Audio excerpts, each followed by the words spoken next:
Oh, Jimmy, you absolute kook. Well, hello. I did not see you there. Funny coming across you on this platform of all places, given that this nearly didn't exist, and then it did, and then it didn't, and then it was back and we were supposed to thank somebody for it. Weirdest thing in the world. But it gave me time to think. First, I was grateful that I didn't make one of those big shocking reveal videos, because let's face it, I don't have anything big or shocking to reveal on this platform. Wink, wink, nudge, nudge, egotistical. But also, I came to the conclusion that I needed to start doing something good and decent and educational with my platform. That I would speak my mind on certain topics that I thought were being left by the wayside. So, I figured today is the perfect time to start addressing the geekiness of the world with a little segment I'm calling Making Antagonists God-Awful Again. You see, I am a huge Marvel fan, and I've seen a lot, if not all, of the Marvel movies. And while some have good antagonists that make you really want to just burn it all down or punch them straight in the jaw, others have been kind of lukewarm. And so I figured now would be a perfect time to help out Marvel, Kevin, if you're listening, and talk about ways of improving the antagonists that are offered up by my favorite comic book company when it comes to films.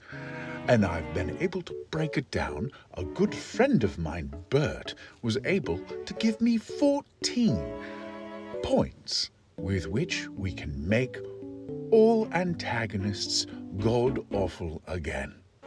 Are you ready? Here goes. First, the cult of tradition.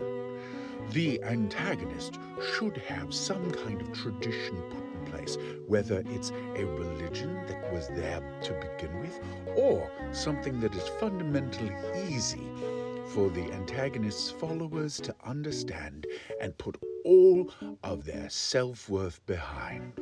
Second, the antagonist should reject modernity. Modernism is bad, all new things are ucky, and we should go back to the way it once was. Third, the cult of action, for action's sake. The group that follows this antagonist should be willing to pounce upon anything that they are ordered to, whether or not it actually has an improvement on society is no matter. We need to act harshly, and we need to do it right the hell now. Number 4, disagreement is treason. The antagonist has ideas, gut feelings, and uneducated guesses, and all of them must be adhered to by all members of their followers, if not. The fifth thing any good antagonist needs is to dictate a fear of difference. If it is not homogenized, fitting into your perfectly little shaped cardboard boxes, then it is to be scary. Number 6, appeal to social frustrations. There are things in this world that bug people. There always have been, there always will be. Whether it be the cost of some dilithium crystals, exactly how much effort you have to put into, getting a kyber crystal so that you can make a lightsaber, or that sound Velcro makes. You need to be able to focus on those things that are frustrations out of society, and then point the finger at some group and be able to blame it on them. Number 7, obsession with the plot. There are people scheming and plotting and planning behind your back, and you need to inform all of your followers about it. You know about the plot, but they don't know about it, and you might be able to give them hints, but you're not going to be able to give them evidence, and that's important. Number 8. Your enemy is strong, but also really weak. See, because if you are an antagonist, then those forces that are fighting against you are almost overwhelming and may destroy everything you're trying to build. But at the same time, you also have to tell your followers that they're namby-pamby and that you can beat them easily and heartily if you believe in the cause. Number 9. Pacifism is siding with the enemy. That's right. If you believe that peace is the way, well then you're the problem. Or you're working with those who are the problem. Perhaps you are even in on the plot. Number 10. Contempt for the weak. There are people that are not as capable as you are. Even though you might be utterly broken or have completely rebuilt yourself using cybernetics. What a cheat code you have. But all of those who are not as evolved or as strong or as smart as you are to be disgusting. And you are to make fun of them, and make fun of them regularly in the face of your followers. Number 11. You are educated solely to be a hero.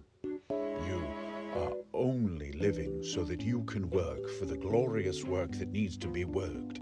And you are a hero in working that way, and you will die a hero for having done what was required of you, so that the work that you were doing is done, because that's all that your life is worth.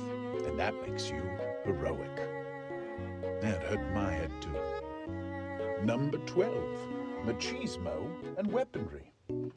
You don't need to prove that you're strong by argument. You can prove you're strong by having the biggest weapon, or more than one weapon. Making sure that everybody knows you know how to wield that weapon, because that proves that you're strong, and that means that you're right. Number 13. Selective populism. Now here's the deal. You, as an antagonist, are going to pick certain individuals who agree with you. You're going to place them up on pedestals, and their communities and the communities that build around them will be the voice of the people. Therefore, your opinions through these squawking, talking heads and mouths will in fact reinforce the things you yourself have been telling all of your followers are in fact correct. And lastly, newspeak. There is no need for higher education. There is no need for eloquence or logic or anything poetic or flowery. We're going to simplify it all, and anyone who tries to get smarter than us is by measure dumber than us, because they need fancy words and they need educations in order to prove they're right. So yes, there it is, the 14 points of making antagonists god-awful again.